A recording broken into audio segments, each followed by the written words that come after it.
natural ability. Ability is great. I love to hear people stand up and speak in the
eventually, I was getting more and more dynamite over time. But guess what? I needed a why. Because this man said I'm not dynamite. That was my why at the time. Right? Okay, fantastic. So figure out what your why is, and start building your skills. And you'll always be able to go back to it. And remember, you know what? I have to prove myself. I have to keep going. I've said this is what I want to do from when I was a child. I have this opportunity. I have to keep going. Everyone else has a why. It's personal to you, but connect with it. Maybe write it down, stick it by your mirror. You see it every morning. Why do I want to do this? Now, I would advise that you not put a monetary value beside it. Because the value in Naira today, or let's say, well, even if you put dollars, I don't know. The value of money today, it's never enough. In the end, I don't think there's any event I can't walk into because most of the bouncers expect me to pick up a microphone and just start speaking. There is value in that. That means that I can be in the room. I have a seat at the table. If, for instance, you need to get in touch with the presidency, amazing people like Myro now, maybe 2 phone calls. She's got to the presidency. Why? Because she has a seat at the table. She has access. It wasn't about money when we all started. And trust me, as I said before, anchors don't make the most money. We make good money. It's good money. It's standard. You get to travel. You get to do a lot as an MC. But if you make it about the money, you'll run away from it. When you get into a hall where there are 2 political parties dragging things, there was an event like that my husband had to anchor. Whereas he discovered that there was a team from APC and a team from PDP, and they were all in the same hall. And he was supposed to anchor that event. Imagine the fear. Imagine the anxiety. Because all the people in the room could just literally cut off your microphone and say what you said against me. Why didn't you say it about them? And essentially judge you based on what you are even wearing. What if you wore the wrong color tie? What if he just pronounced someone's name wrong? It's a lot. So connect with what your why is before you do anything else, and you will keep going. Speaking of male MCs, I would love to actually ask if we could maybe identify some male MCs and figure out what they are known for. Is there a microphone close by? So, give me the name of a male MC. A male MC. Anyone? Okay. I really want the microphone moving. Anyone? Damola. Okay, what is he known for? Well, he's known for events. Okay. And the weddings. Known for. So, I mean his personality. His personality. What's he known for? Is he known for comedy? Yes. Aha, he's known for comedy. Anybody else? Ebuka Obi-Uchendu. Okay, what's he known for? The fashion sense. Beautiful. He owns the fashion area of things. If you put a microphone in Ebuka's hand, he'll always have your attention because of how he looks. Not maybe the sound of his voice, but there's something about him. He has an X factor. Anyone else want to try? IK. Okay. He's not a comedian. Okay. But he has a way with words, such humorous kind of way that you laugh and you see his expression. He's not even acting like he's not doing too much. Okay. He's not doing too much. He finds humor in the moment, essentially. Anyone else want to try? Who else? Frank Edoho. Oh, Frank Edoho. What's he known for? His wit and sarcasm. Wit and sarcasm. Okay, fantastic. Even online, we see that with him. That is him. That is his personality. Right? Who else? Anyone else? Okay, there's a lady here. Spirit of Sako. Spirit of Sako. What's he known for? Comedy. Comedy. Okay. And his good suits. I know he has some nice suits that he likes to wear. All right. Anyone else? Anyone else want to try? All right, now let's think of, okay, even like people like Dotun. Who knows Dotun? Energy. He's known for energy, deep voice, right? And his fashion sense as well. He dresses very trendy. Now let's try and think of female anchors, female MCs. Mojibade, what's she known for? Fashion, okay. Anyone else? Tommy Care, what's she known for? Energy, okay. Anyone else? Gloria, what's she known for? Diction, beautiful. Nancy, okay, so there are some people that work in the industry that do both jobs. I'm talking about Nancy being an actress and also emceeing events. But which one is she known for the most? So yes, she's a fantastic MC. She's a friend of mine. But in terms of honing a particular market, people that don't dabble left or right, yeah, I'm trying to find female MCs like that. Anyone else? Okay, what's she known for? Eloquence. So you need to figure out what you are known for. All right, thank you for mentioning me. I don't know. But what am I known for? I'm being dynamite. Oh, thank you very much. But most of the time when brands approach me, they approach me because I've developed a family brand. Whenever there are events that have to do with families, children, women, connecting with audiences that can cut across both male and female, that's when they approach me. There are some brands that probably wouldn't approach I'm surprised nobody mentioned Toke. Toke, you didn't mention Toke. Why not? I would love an answer. Anyone? What's she known for? Fashion. Fantastic. But at least she is known for something. So you need to figure out what you have that is unique. What do you want to be known for? Is it a funky hairstyle? Is it wearing a particular type of outfit? Is it speaking fast? Is it speaking slow? Is it speaking like a baby? Like, who does that? Helen Paul. Figure out what will stand you out. Own it. Build on it. And don't sweat the small stuff. If you could take me to that slide. Don't sweat the small stuff. Next one. Aha. So this is how you think the audience is looking at you. This is actually what you think is going on. But trust me, we have a way of blowing things out of proportion. We have a way of just thinking, oh my gosh. But it's actually really different. We need to stop thinking that the audience is laughing at us. Remember our why.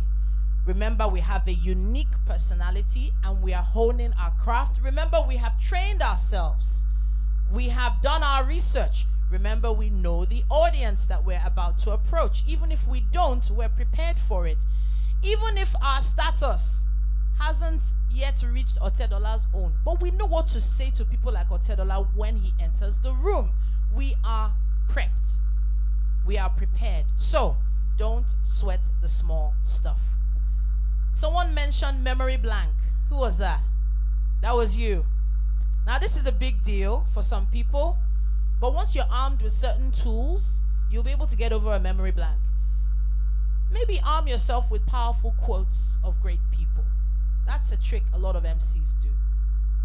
Write down some quotes, have them handy, and just read them out. It might bring you back to what you're about to say, as long as it's in line with the topic or the theme of that event. Maybe current affairs, events that are happening around you, the fuel situation. Think of something you can have in your back pocket to pull out if you draw a blank. Even sharing personal experiences. For instance, my car broke down 2 weeks ago on the way to work, and I was supposed to be on air at 7 a.m. And then I started ordering an Uber. I started ordering a Taxify. It's not Taxify anymore, right? It's Bolt. I started ordering a lag ride, and it didn't approach. Man, thankfully there was someone driving by, going to my office and picked me up. Wow, thank God, this Nigeria. Something. Bring something from your personal life, arm yourself with some powerful quotes that align with the theme of the event. Even if you draw a blank, find a way to bring yourself back into it. Those are just some tricks. Now, I know I don't have that much time left, but I would love to go over pre-performance routine.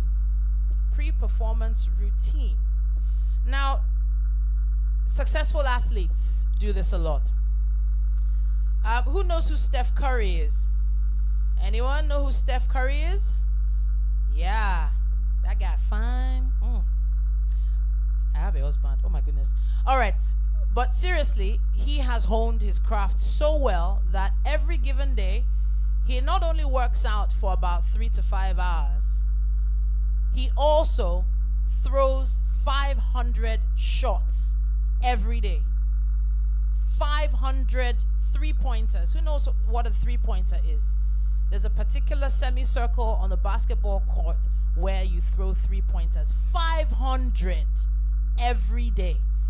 When he actually gets into a basketball game, how is he going to miss? He's practiced and practiced so hard and so well that is a part of him. So let's read this out now. Successful athletes typically understand the importance of having to plan to help them compete. They understand that peak performance goes way beyond skills into the realms of mental preparation. This is something we need to do. Mentally prepare, physically prepare as well. You could say it's like mental and physical focus for performing or being ready to perform. Now, a sequence of tasks before you get on stage is important. Have a drink of water, right? Do some breathing exercises. There are a lot of them on YouTube you can try. One thing about breathing is, yes, it sounds Western. Sounds like things Oyibo people do. There's a reason why people breathe. Oxygenate your mind. The more oxygen you have in your body, the quicker your brain will think. Trust me on this. If you're drawing a blank and you take a breath, just breathe deeply and breathe out again. Your mind will come back to you. It helps to ease anxiety as well. And it actually just looks cool. Just pause. Okay. Have a routine. A lot of people's routine has a lot to do with spirituality. If you need to pray, pray. Hand everything over to God. If it is you speaking confidence into yourself, do it. Have a routine. Some things that you need to do before going on stage include making sure that you're not over, what's that term? I'm trying to find the English term now. So whenever a child takes too much sugar, what happens? Try not to be hyper. Try not to be over hyper when you get on stage.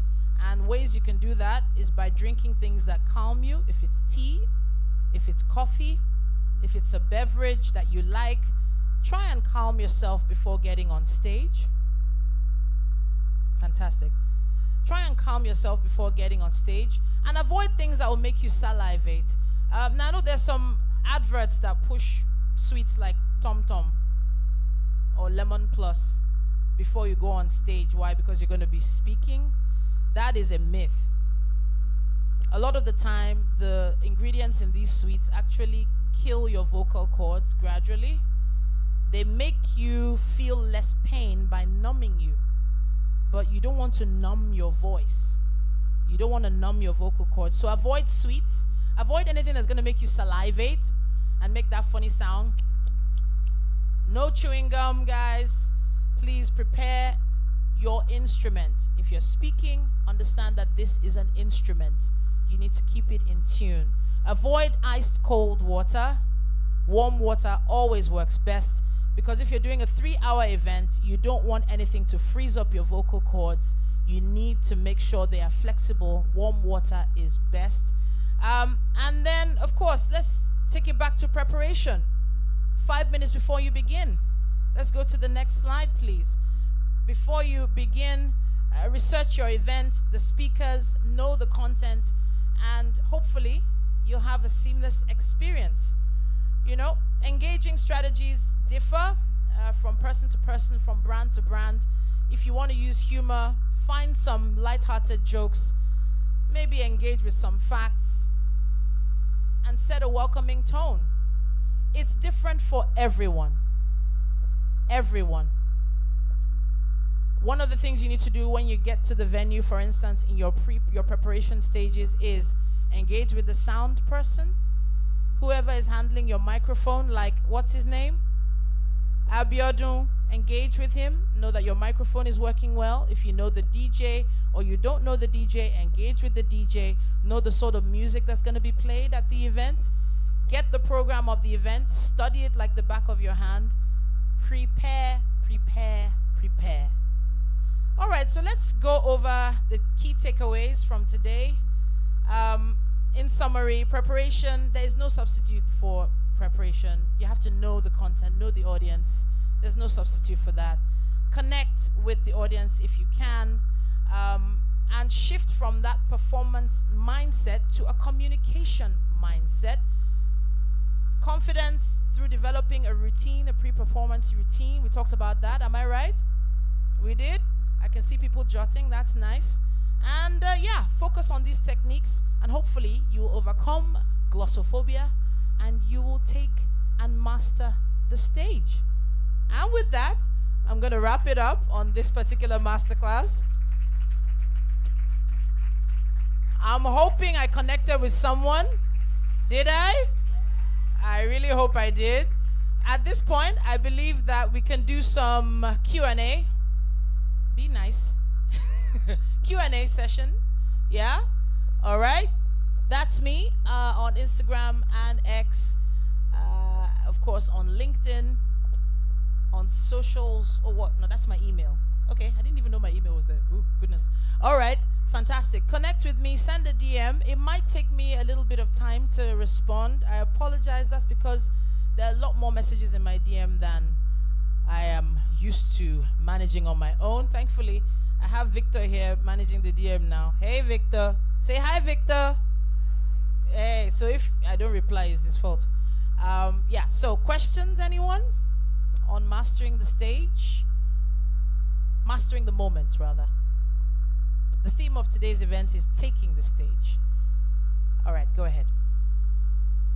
Good morning again. I'd like to ask a question based on something you mentioned when you asked us all to identify different event hosts that we know and their unique style to hosting events. Okay. So this is the dilemma. At what point do I recognize and start figuring out that particular style or personality that fits me? Or should I just go ahead and, test every water and check if I'm playful, if I'm fashionable, and then probably now find out one? Would that not be so complex and overwhelming? So at what point I'd like you to break it from there? Okay, amazing question there.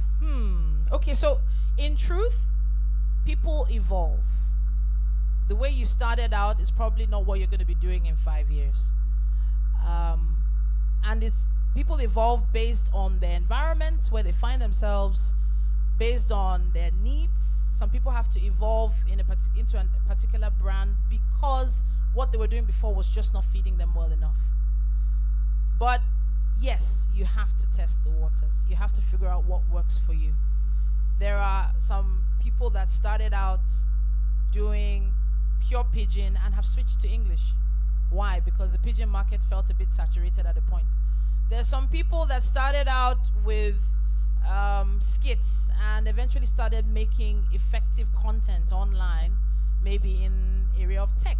There's a lady I love. She started out on the radio, but now she has her own cooking show, and she's well known for being one of the best online chefs ever. You need to evolve, but yes, you have to test the waters. Test the waters based on the audience you're about to approach, based on the age group, maybe the social status, maybe the environment, or maybe even how much they want to pay you. Figure it out on your own gradually. You can't rush into it. I've evolved many times myself, but one of the things that remains clear is I'm definitely better speaking English language than speaking Yoruba. And I've known this. I've tried speaking Yoruba, even on the radio. I've even done it at an event. And it sounded just a bit too polished for the Yoruba to come out well. So I know I'm not going in that direction. But I tried it because guess what? I think that event was, oh my goodness, this was about 4 or 5 years ago. And the fee was astronomical. They wanted to pay me like 5 million naira to speak Yoruba and say, let's go. I will go. Wow. But it wasn't for me. In the end, I brought a friend along that day to essentially translate everything I was saying in English. And I divided the money into two and gave my partner half of it. Because essentially, I was doing a Yoruba event, but I had a translator. It worked because the client allowed it to happen, but it might not be the case in every instance. But 5 million naira is not money you want to just walk away from. All right, go ahead.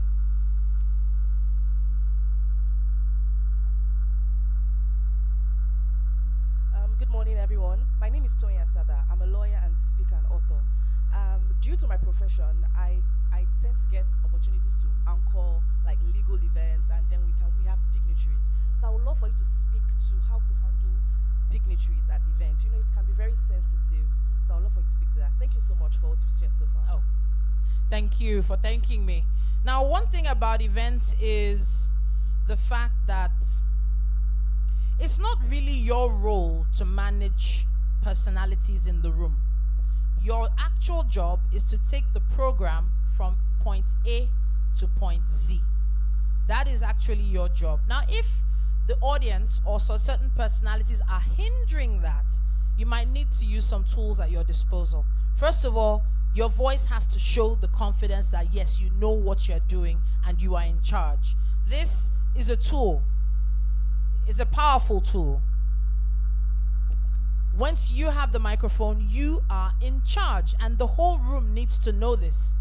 Yes, you're being humble about it, but guess what? I'm not here to play. Now, there are certain dignitaries that have aides, assistants.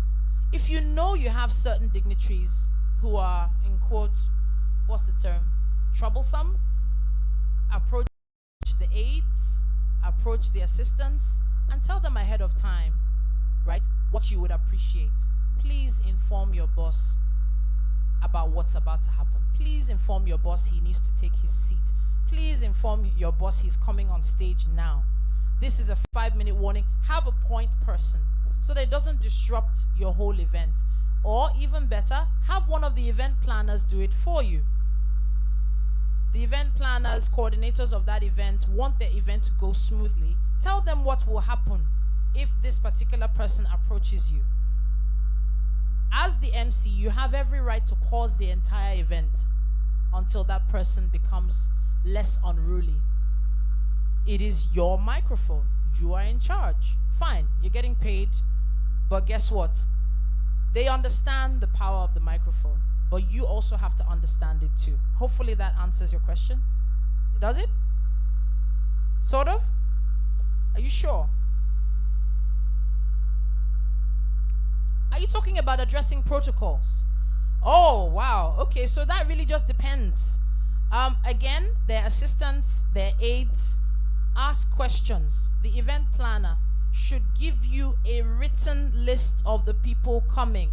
It doesn't always happen until you ask for it.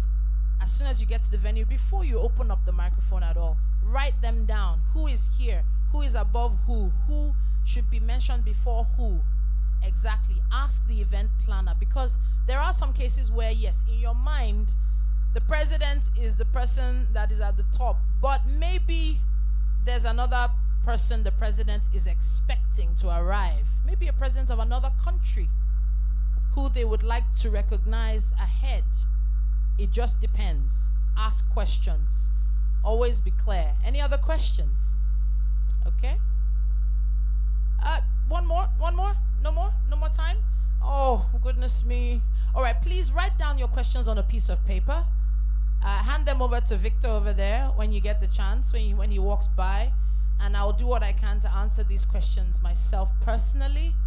I can use my Instagram story. I can probably even send you a WhatsApp message if you put your phone number on it as well.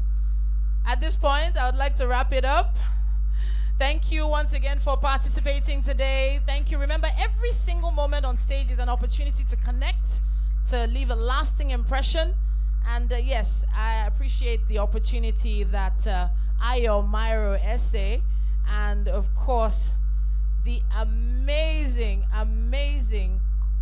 co-convener that she has with her as well has done today. I actually am so appreciative of the opportunity to be here today. Yes, I have to get that name right.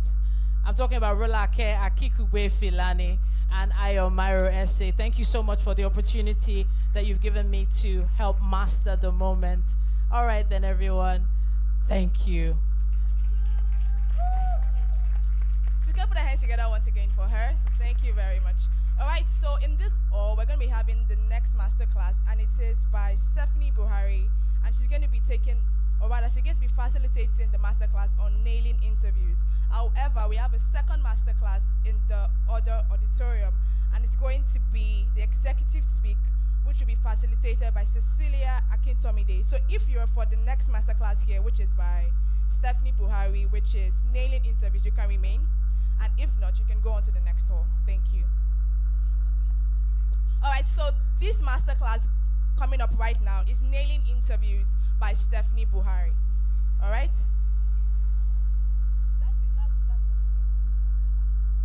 Okay, nailing interviews, interview coordination and everything in between. That is the masterclass that's going to be going on here. Okay. The second masterclass over there is executive speak. All right? Thank you very much. Hello, before I lose the room, I'm telling you about how to do media interviews. Stephanie Busari, CNN Senior Editor for Africa.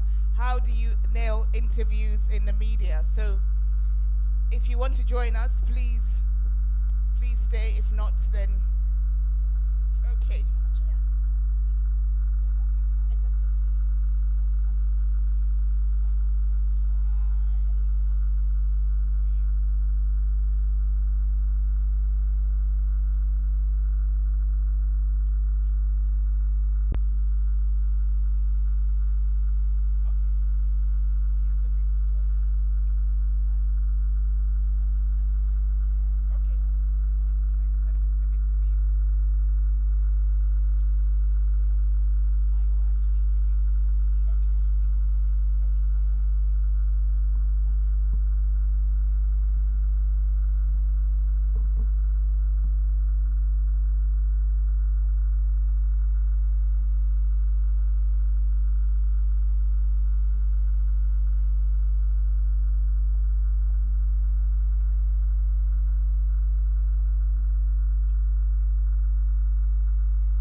extra that, oh, so yeah, thank you for joining us. We are glad to be doing this, and this for this minority group, that kind of thing.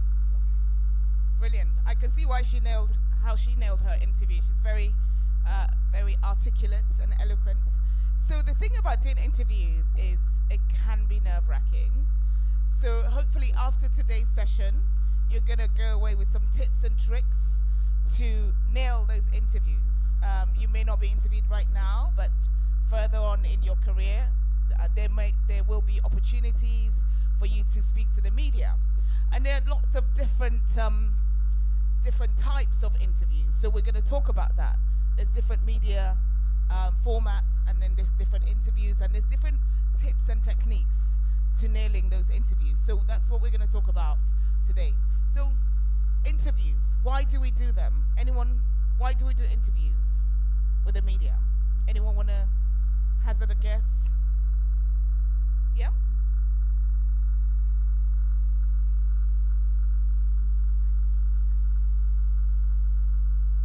Yes, an insight into a particular subject matter. That's brilliant. Any other thoughts? Yep. Projects.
video, and she said that, and I took that.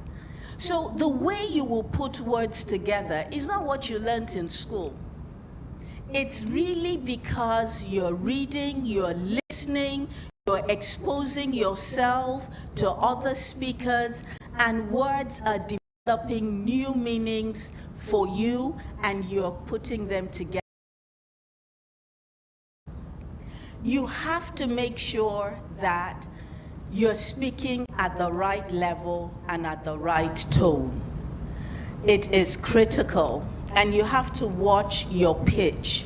A lot of times, and this has been proven based on research, that we women have to be careful. There's a certain pitch that you lose your audience.